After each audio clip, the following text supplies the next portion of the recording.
조금 이상한 부분이 있긴 하지만 내가 뭐가 유리하느냐를 한번 보실 필요가 있는 것 같아요. 왜냐면 내가 만약에 좀 돈을 되게 많이 번다. 그리고 내가 세대주고 부모님은 돈을 안 번다라고 하면은 그냥 내 소득 하나로 가구 원수를 여러 명으로 측정해 가지고 제한을 보는 거기 때문에 만약에 예를 들어서 1인 가구는 417만 9천 원 기준인데 3인 가구는 뭐 예를 들어서 한 800만 원대다라고 해 봐요. 근데 내 소득이 700만 원대다라고 하면은 내가 세대주고 부모님이 세대원이면 나는 그냥 여기에 해당이 되는 거죠. 안녕하세요. 우주방자입니다. 오늘은 6월에 신청 가능한 1인 가구 주택이 공고가 나와서 제가 이렇게 영상을 찍게 됐는데요. 지난 시간에는 마포 과자역이랑 그다음에 동대문 휘경동 쪽에 행복주택 공고가 나왔었는데 이번에는 노원구랑 중랑구 두 군데에 나왔어요. 그래서 노원구 같은 경우에는 공릉역 역세권에 나왔고 그다음에 중랑구 같은 경우는 양원역 쪽에 나왔는데요. 1인 가구 분들이 신청 가능한 유형은 청년하고 대학생 유형 그 두 가지 유형의 신청이 가능하시고요. 뭐 본인이 만약에 주거급여 수급자라고 하시면은 신청이 가능하시긴 합니다. 그럼 지금부터 간략하게 설명을 드리도록 할게요. 공릉하고 양원 이쪽 두 군데 이렇게 나왔는데 여기 보시면은 공릉 같은 경우에는 세대수가 100세대밖에 안 되다 보니까 굉장히 좀 규모가 작아요. 그래서 어떻게 딱 봐도 LH라고 위에 써 있기도 하고 좀 알록달록 이렇게 되어 있죠, 외관이. 그래서 누가 봐도 '아 저게 LH 행복주택이구나.'라고 좀 바로 알 수가 있는 것 같고요. 그다음에 100세대이기 때문에 굉장히 규모가 작다는 점 기억하세요. 그다음에 이제 옆에는 양원역에 있는 행복주택인데요. 여기는 LH 1단지인데 900세대가 넘기 때문에 규모가 큰 편이라고 보시면 되고 여기는 공공주택 토지지구로 지정이 되었던 곳이기 때문에 토지지구라는 게 계획하에 그 주택을 짓는 거라서 뭐 이쪽에는 단독주택 용지가 들어가고 뭐 이쪽에는 학교가 들어가고 이쪽은 임대 아파트가 들어가고 이런 게 다 계획하에 지어졌기 때문에 굉장히 주거의 쾌적한 면에서는 이 공릉보다는 양원이 좀 쾌적하다는 느낌일 수 있다는 것도 좀 알고 가시면 좋을 것 같아요. 근데 공릉하고 양원동 쪽은 모르시는 분들도 되게 많은 것 같아요. 그래서 제가 위치를 그냥 어딘지 좀 짐작하시라고 지도에 그냥 간략하게 표시를 해 놓았거든요. 아무래도 강남은 뭐 약속도 많이 잡으시기도 하고 직장인 분들은 강남에 회사가 많이 있잖아요, 크고 작은 회사들이. 그래서 강남을 기준으로 한번 표시를 해 보았고요. 중랑은 이제 여기에 위치하고 있고 구리랑 굉장히 가깝습니다. 항상 어떻게 보면은 행정구역이 큰 의미가 없는 게 구리는 거의 뭐 중랑구랑 이 경계선에 있어 가지고 어떤 경우에는 걸으면 바로 그냥 구리로 바뀌어 버리는 곳도 있거든요. 그래서 구리는 항상 중랑의 시세를 따라가고 이 강동에서도 또 다리만 건너면 바로 구리이기 때문에 이 구리라는 곳은 강동의 시세에도 영향을 받고 중랑의 시세에도 영향을 받는다는 점도 그냥 부동산 공부 차원에서 한번 이해해 두시면 좋을 것 같고요. 그다음에 노원은 이제 이 위쪽에 있는데요. 노원 같은 경우에는 우리가 알고 있는 4 호선 노원도 있지만 7 호선 노원도 있거든요. 이번에 나온 공릉은 7 호선 노원에 위치하고 있기 때문에 제가 좀 카키 색깔로 표현을 해 보았습니다. 그리고 강남은 이제 강의 남쪽에 있기 때문에 거리가 있어 보이긴 하지만 그래도 지하철 기준으로는 이 두 곳 다 강남역까지 네이버 지도상에서 확인을 해 보면 40분 이내로 갈 수가 있기 때문에 위치적으로는 되게 괜찮다고 볼 수 있는 것 같습니다. 그럼 지금부터 우리가 다음 주 월요일, 화요일 신청을 해야 하는 이 행복주택에 대해서 함께 저랑 공고문을 풀어보도록 하겠습니다. 이 공고문이 30페이지나 있기 때문에 다 그거 읽어보면 너무 힘들잖아요. 그래서 제가 오늘 요약해 드리는 부분만 보고서도 얼마든지 내가 신청 대상이 되겠구나, 안 되겠구나 아실 수가 있거든요. 신청은 인터넷 신청하고 현장 접수가 모두 가능하긴 하지만 어차피 만 65세 이상 어른만 가능하기 때문에 우리는 그냥 못한다고 보시면 될 것 같아요. 그래서 LH 청약센터에서 인터넷 신청하시면 되고요.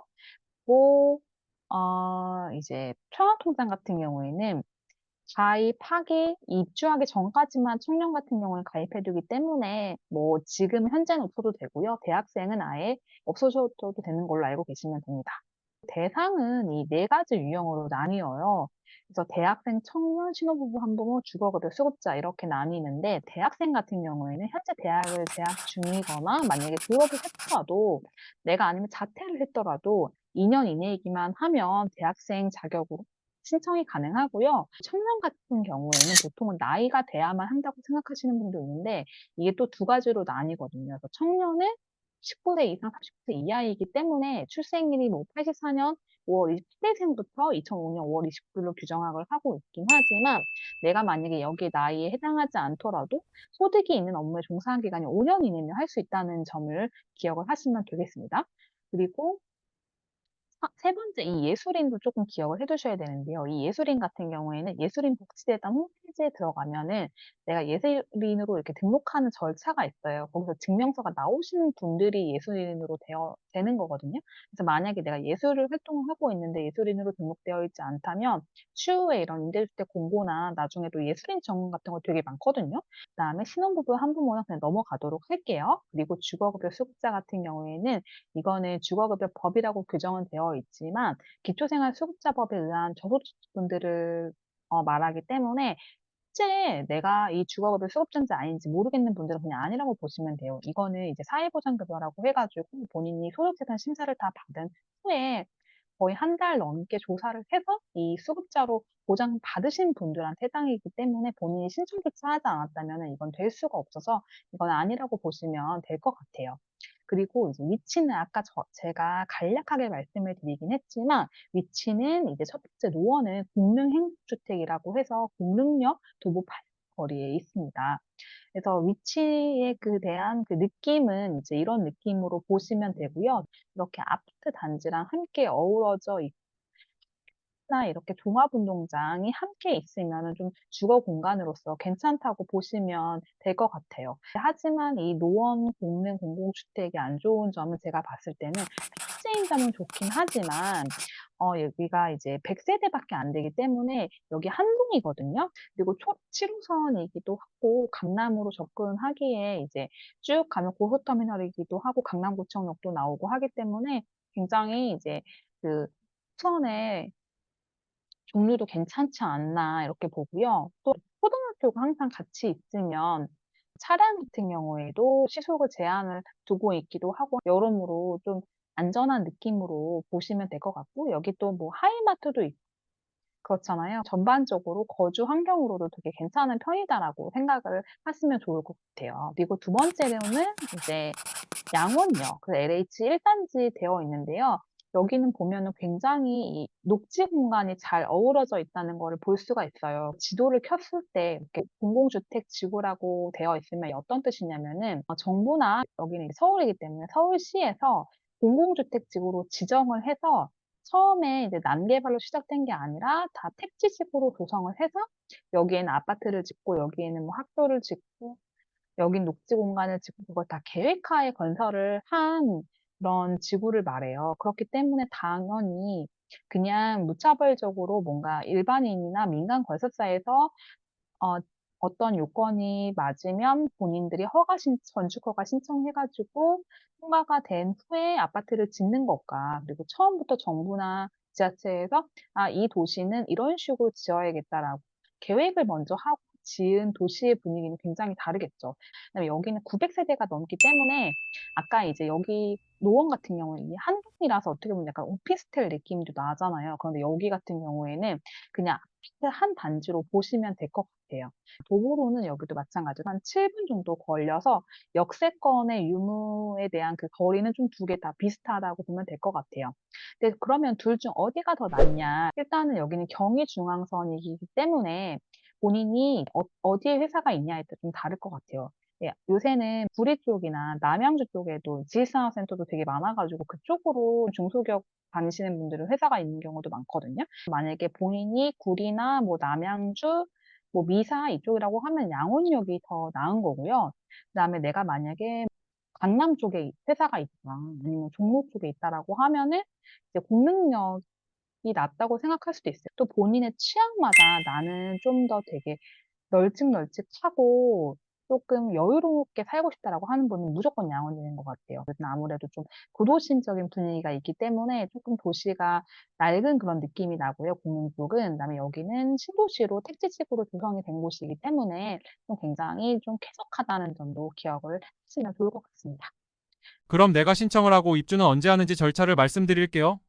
이제 신청 기간은 다음 주 월요일부터 화요일이고요. 접수는 7월 1 일에서 7월 3 일까지인데 제가 이 모집 공고문에 다 서류가 나와 있기 때문에 그것들은 유튜브 댓글에 다 남겨 드릴게요. 그리고 소득이나 자산을 이제 심사를 합니다. 그다음에 자산이나 소득에 대해서 만약에 이 결과에 따라서 본인이 조금 아니다 싶으면 하셔야지 이게 적용이 되는 거고 알아서 해 주진 않거든요. 그래서 항상 내가 결과가 만약에 '난 될 줄 알았는데 안 됐다.'라고 하면은 그것들을 본인이 적극적으로 이 결과가 어떻게 나왔냐라고 확인을 해서 소명할 게 있으면 소명을 하셨으면 좋겠습니다.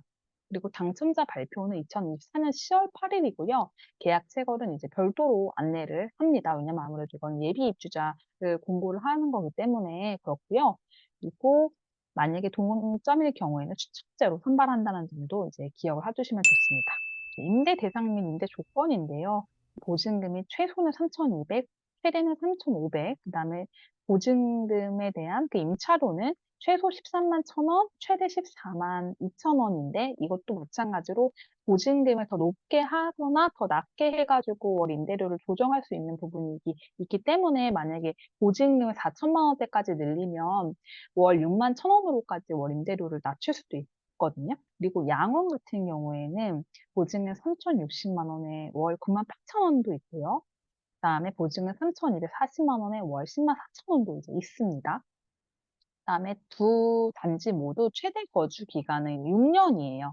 수급자분들은 저소득층이기 때문에 이 거주 기간을 최대 20년까지라도 둔 거고요. 신혼부부나 한부모 가족 같은 경우에는 이제 자녀가 있으면 10년까지도 거주할 수 있도록 아무래도 자녀가 있으면 항상 혜택을 주는 부분이 있잖아요. 소득자산 요건을 잘 확인을 해 보셔야 되는 게 대학생하고 청년하고 방식이 약간 다른데요. 대학생 같은 경우에는 주민등록상 분리가 되어 있더라도 소득을 합산할 때는 소득도 함께 봐요. 왜냐면 만약에 대학생 자격으로 했는데 나는 소득이 없는데 부모님은 되게 부자야. 그러면은 그런 학생을 해 주기에는 조금 불합리할 수 있잖아요. 그렇기 때문에 이제 이런 조건을 둔 거고요. 그다음에 청년 같은 경우에는 주민등록이 내가 어떻게 되어 있냐에 좀 따라서 좀 틀린데 주민등록상 내가 단독 세대주로 되어 있거나 아니면 내가 주민등록상 세대원이면 내 소득만 보는데 만약에 주민등록상 내가 세대주고 부모님이 함께 돼 있으면은 부모님 소득까지 이제 함께 봐요. 사실 세대주라는 거는 그냥 행정적인 절차에 불과하거든요. 누가 세대주를 한다라고 정해 놓은 게 아니라 이거는 그냥 그 가구 내에서 누가 세대주를 할 건지 정하고 얼마든지 계속 변경 신청하고 할 수 있기 때문에 세대주의 의미가 꼭 뭔가 집안을 먹여 살리는 거랑 의미가 좀 다르긴 한데도 불구하고 부모님이 함께 세대원으로 되어 있으면 소득을 함께 보는 것 같아요. 그리고 부모님이 만약에 세대주로 돼 있고 내가 세대원이면은 나는 부모님의 뭔가 책임지는 게 아니라 나는 하나의 그냥 객체로 보기 때문에 내 소득만 보는 걸로 청년 같은 경우는 규정을 하는 것 같거든요. 그래서 조금 이상한 부분이 있긴 하지만 이런 교육 규정이 되어 있기 때문에 내가 뭐가 유리하느냐를 한번 보실 필요가 있는 것 같아요. 왜냐면 내가 만약에 좀 돈을 되게 많이 번다. 그리고 내가 세대주고 부모님은 돈을 안 번다라고 하면은 그냥 내 소득 하나로 가구 원수를 여러 명으로 책정해 가지고 제한을 보는 거기 때문에 만약에 예를 들어서 1인 가구는 417만 9천 원 기준인데 3인 가구는 뭐 예를 들어서 한 800만 원대다라고 해 봐요. 근데 내 소득이 700만 원대다라고 하면은 내가 세대주고 부모님이 세대원이면 나는 그냥 여기에 해당이 되는 거죠, 선정 기준이. 근데 내가 만약에 어 세대주인데 부모님도 되게 돈을 많이 벌어요. 그러면은 기준이 또 안 맞을 수가 있잖아요. 그렇기 때문에 이거는 본인이 어떻게 소득군이 되어 있느냐에 따라서 좀 다른 부분이 있기 때문에 나중에 임대주택을 위해서라도 이번에 만약에 소득 조건이 이 때문에 안 되시는 분들은 그걸 좀 맞춰서 해 놓는 것도 좋지 않나라는 좀 생각을 해 봅니다. 그리고 대학생이나 청년 둘 다 월평균 소득 기준 120%로 하기 때문에 소득은 417만 9,557원 이내로 이제 들어오면 되고요. 그다음에 총 자산 가액은 대학생은 이제 1억 이하면 되고 청년은 2억 7,300만 원 이하, 그리고 자동차는 대학생은 아예 없어야 되고요. 청년은 3,708만 원까지 가능합니다. 그리고 이제 2순위는 없고 1순위만 있는데요. 대학생 유형 같은 경우에는 내가 여기 살지 않더라도 내가 만약에 학교를 여기에 소재하고 있다라고 하면은 대상이 될 수도 있습니다.